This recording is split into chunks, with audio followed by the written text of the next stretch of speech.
When we talk about Christians and Catholics and Muslims, these people have existed in each other's orbits and they've lived together for millennia. And yet we increasingly live at a time where it feels like there is this divide that often gets referred to in politics, often gets described as this clash of civilizations, as these two worlds that can't live together, can't coexist. Yeah, I mean, I think there are certainly instances we can see, and even trends throughout, modern and in our modern time and in history, where we see Christians and Muslims at odds, or we see the West pitting itself against the Muslim world and the Muslim world pitting itself against the West. I mean, even these sort of identities or these phrases, or some historian scholars that I know talk about how these ideas were sort of forged in contrast, to each other.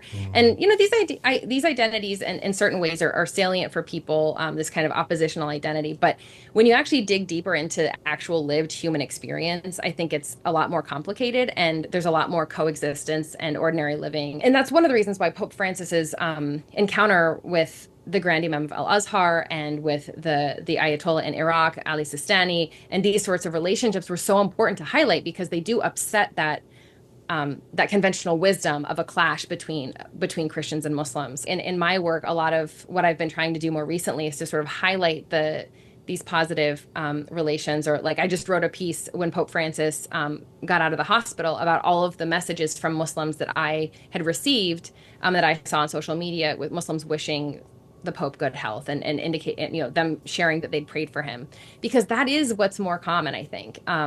It's just not what we often see.